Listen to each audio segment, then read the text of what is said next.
It's very peculiar that you can never just get simple answers to questions involving this R. Kelly case. Like even now, as I mentioned in my last video, it seems to be that Steve Greenburg may be hinting foul play, as he is remaining adamant he hasn't gotten direct confirmation that he's been fired, and he feels he's been forced out. So that would just go into play into these individuals coming on public platforms talking about this power of attorney, and the fact that in the information submitted by Nicole and the remaining defense team, they mentioned there is a power of attorney at play. Stay tuned as this begins to unfold. It's crazy. People would rather give you more information that'll rile your emotions up than give you as much information that they can find instead of the information that fits their narrative. With all that has come out about these people making these accusations about R. Kelly, it should be clear why they should be held accountable for their role, no matter how small it may have been. Because as I said a long time ago, at some point, people who were fed these narratives had to realize these people were lying, but yet it was more profitable for them to keep spreading the false narratives. Now, like I said long ago, I don't think these people expected things to go left. But what if, just what if, people thought they were going to be a part of the problem and the solution? We have this great idea for this pilot for Surviving R. Kelly, and then we're going to swoop back in with Surviving the Lies and expose all the people that ruined the career of the R&B king. And then we have people who've been fed false narratives implicating the lead counsel. Stay tuned, because I gave you months ago hints as to what is going on and possibilities that could be causing disruption within this case. But people want to continue to get on their platform and incite your emotions and even tell you about writing the judges and all these other people. And they don't recognize the things they're doing is inciting people to do stupid shit. And the first thing they'll say is they shouldn't have the power to have people doing these things. But that is the accountability I feel like so many of these so-called supporters failed to realize when they decided to create platforms. That is specifically why my platform is set up the way it is. And it's very interesting that from the very beginning, because I feel certain individuals recognized where my content was going, they sent individuals to try to lead me astray. But it's okay, because I've told you from jump. Cass Jones was one of the first people to raise the red flag for me. But everybody went all batshit crazy trying to discredit her. Same way they try to discredit everybody that has interesting information about these shady-ass people. So Greenburg, he implicated a lot in a couple of things he said over this time period. Let's pull back and think about some things he said. Now, back in October 2019, how many of you recall me mentioning that, according to R. Kelly's attorney, Steve Greenburg, he claimed that his client is surrounded by some crazies, including a female pal who once gave the attorney what she called a Vatican-backed surety bond bearing her fingerprint in blood. So I came out here last year and I informed you all about this crazy ass shit that was going on and how these people claimed that they had this blood contract in which they were presenting to Steve Greenburg. So I just mentioned that again just to give you a little bit of tunnel vision as to what I saw then and what I knew it would lead up to. because once I realized that Steve Greenburg would come out and say specific things, to me, it just didn't sit right. It's almost like he was trying to alert the public of some shady activities. Now, if you ask me, I think it could have been intentional. And the reason I say that is because I continuously ask the same question. Who referred these attorneys? The reason why I asked that, because I did a video, like I mentioned months ago, in which I pointed out some interesting facts about specific attorneys. So I feel like it's quite possible that people looked up Steve Greenburg and decided to use him for their own agenda.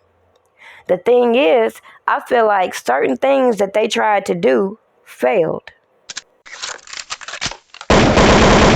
Allegedly met R. Kelly at 13 years old, okay? So this was back, I believe, in 2001, as she stated. During the summer, she said that R. Kelly and Jay-Z were both working on the Best of Both Worlds album that actually dropped in 2002 of March. And I just want to let you know that her story seems to be similar to how other girls have met R. Kelly when they were allegedly underage. She claims that she was at a concert at 13 years old, at an R. Kelly concert. Back then, he talking about God knows what under the sun. She says that they met eyes, and after the concert, they exchanged numbers at an after party. And I still don't understand how she was able to get to an after party at 13 years old, okay? I have questions, and that's why I'm blasting her ass now. Hopefully, she'll come out and tell another blogger the truth, since she's been giving these long therapeutic sessions with a lot of bloggers. She also claims that at this after party that was after the concert that they did exchange numbers. R. Kelly allegedly instructed her to call him daddy, and no age was ever discussed at the after party. He probably figured that she was old enough, being that her grown ass was at an after party without parental supervision. Now, after they allegedly exchanged numbers, she claims that they actually met at a studio with no parent in sight, and she actually claims in her statement that during this alleged pedophilia-ass relationship that her mother once met R. Kelly later into the relationship, and R. Kelly was actually, I believe, 2 years younger than her mom, and her mom really didn't give a damn about who she was sleeping with, whether it was R. Kelly or anybody else for that matter, okay? She claims that she doesn't have a mother-daughter relationship with her mom right now based on her mom not objecting to her relationship with R. Kelly. Now, LaToya Middleton also alleges that when she was 13 years old, R. Kelly took her virginity, okay? And this happened when they were allegedly in the studio. She came to see him. She claims that a song was actually made that night, and during this session, he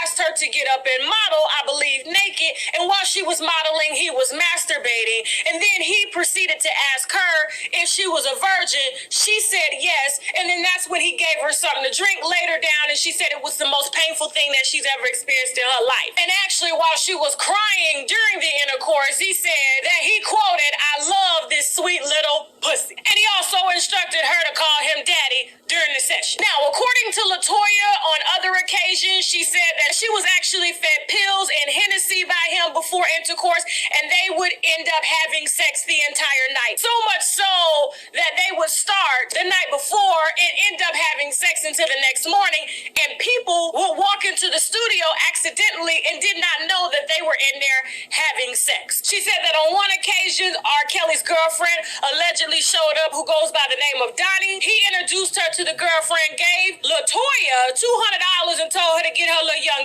ass on, okay? I guess why he proceeded to put his pee in the girlfriend, because word on the street, per his old manager, the tour manager, Demetrius, is that he's nasty. He's never taken showers, and he doesn't even understand how women would even sleep with R. Kelly, because he would go for at least 2 weeks without taking a shower. He would be in the studio all night, okay? Then he would go play basketball, and then when he's done, he would go to sleep, or if he had a show, he would just get dressed for the show and wouldn't bathe for up to 2 weeks at a time. So he didn't even understand how women would lay down with with him. Okay, and she claims that she was sent to get some food at 15 years old, came back with the food. Jay-Z was sitting in the studio. She went over and kissed her man and sat on his lap, and he allegedly told her that we could get in trouble if anybody found out your age. She wasn't very specific in her details here. She was really specific with everything pertaining to R. Kelly, but she wasn't specific to Jay-Z, although he is allegedly implemented in this particular investigation and lawsuit. Now, this is the type of stuff that made me realize at some point, even these people that were fed these narratives had to realize these people were lying. But what made me look at a lot of these so-called supporters side-eyed is the fact that they would pretty much feed into these narratives about R. Kelly. They would get on their platforms and incite people to be emotionally responsive and reactive, but they would not come and bring forth any real research or information. But then when it comes to me, they feel like, oh, I'm supposed to support them because they say they support R. Kelly, even though what they do is complete opposite of what I'm trying to do. And the next thing they'll do is cry on their platforms about how people aren't supporting them, and they will never take accountability to the things they have done to feed into these narratives about R. Kelly. Now, even when I broke the information about LaToya X and what I believed happened, and you can go and watch that video, all my videos are still up, people wanted to question me. People invited her on their platform and didn't give a shit about trying to clarify what was going on. But yet, these are the type of things that I would clarify on my platform that would make people feel some type of way. And that's all personal problems, because at the end of the day, they had the same opportunity to ask her the same questions that I put out there before they invited her to their platforms. And to sit here and act dumb and not recognize why nothing they say carries validity to me, specifically because of the way they respond and the way they incite people to continue to come at me, because obviously I research the information I get on my platform and speak on.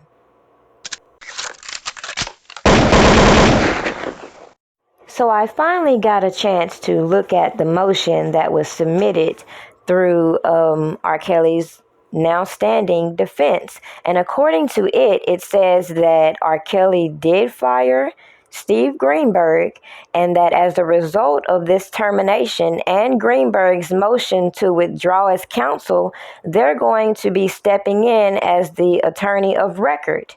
Now, at any point, things can change, but at this particular moment, Douglas Anton has stated that he is not part of the official team, that he is helping them behind the scenes.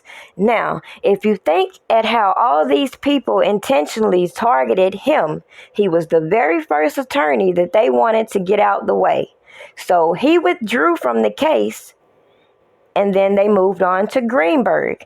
And then you keep seeing this back and forth between these attorneys. So what I didn't mention on my platform is that I also observed people trying to target Nicole. So I'm just going to keep my eye on this whole situation, because some would love for her to be the lead counsel now. Now, it could be possible because she is experienced in the sex crimes, but like I said, I'm going to keep my eye on it because I know how these people operate. They are cool with you, they try to infiltrate you, and then when you don't go along to get along with their bullshit, then all of a sudden they're going to come out and discredit you. So, considering what I just said, and considering that people were, as usual, still plotting around with money in these little fan groups, talking about raising money to give to Nicole, even though they did the same thing to Greenburg, even though he consistently said he's not dealing with any money. But again, people want to do what they want to do, neglect what people say, and push their own narratives. So just keep your eyes on what continues to occur. If people tell you things, go check into the facts. Even me. Some information that changed the entire dynamic. Now, it doesn't take a rocket scientist to look at Azrael Clary's Instagram, and you will be able to tell what she is all about. Now, him saying that I betrayed Tim, he the one gave me the information on Tim. What you talking about? I betrayed Tim, and both of y'all legitly sold your daughters. That's what it boils down to. Now, I was going to wait until I put the receipts out, and I am still going to wait. But make no mistake, I don't have to call you and tell you anything. I don't have to let you know nothing. What you tell me fits your narrative. And I have no beef with you. I don't. No beef at all. Okay? Whether y'all want to see it or not, the truth is the only thing that I'm after. And when I drop the videos, the pictures, the paperwork, for him to get on live to say that Azrael is not right in R. Kelly, really? Really? Now, I gave him R. Kelly's jail records. Ask him how he got R. Kelly's jail records. Ask him how I got the emails between Azrael and R. Kelly. So you mean to tell me I don't know what the fuck I'm talking about? I ain't got no beef with that man at all, okay? But watch me work. And I'm working on something very big here, okay? Very big. So you helped me set it up all in my name and everything. Even when I got it, I changed all the passwords again, and I changed them every other week, all the passwords and everything, just to make it secure. So.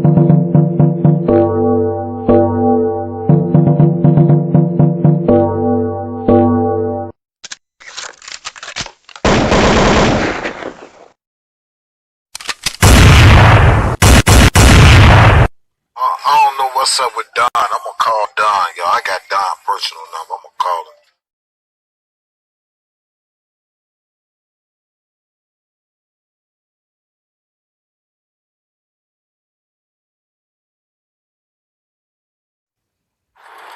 Oh, Triana, how you pronounce it? No, I didn't tag you. I tagged my decorators, but I did tell everybody I want to thank my entire team. There's too many names to name everybody, but I tag because they deserve that credit. You get credit when credit is due, and they deserve that credit.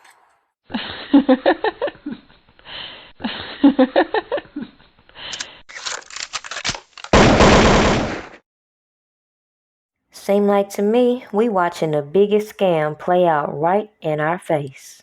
Are you paying attention? I ain't playing no motherfucking games with you, boy. I gave you 120 hours to get back in touch with me, nigga. But fuck them 120 hours, nigga. You talking about my daughter. You know you supposed to be working with her music, R. Kelly. Yeah, that's what I'm talking about. Robert R. Kelly, the singer, you bitch ass nigga. I got you, boy. Yeah, come fuck with me. This Savage, Tim Savage. Fuck you, nigga. Got you, boy.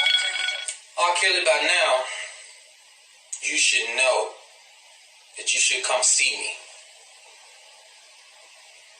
You know who I am. You know who you have at your house. My daughter, Jocelyn Savage. My name is Tim Savage. Turn your volume down. I'm not gonna turn shit down, but you really gonna sit here and lie to these people, Angelo? Like, for real? My nigga, you supposed to say Listen. You lying for now. Listen. You know I got the video, right? Listen. You liar, you are a fucking liar.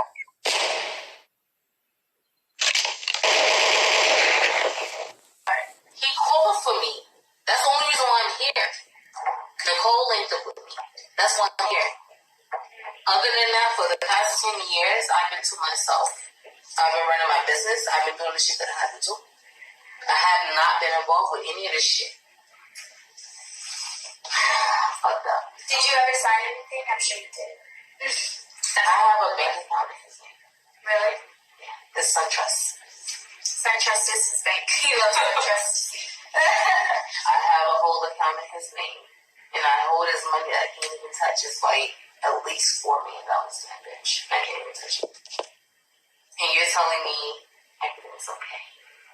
Years later, everything's okay. I need you to do this. I need you to say this. You had Nicole reach out to me.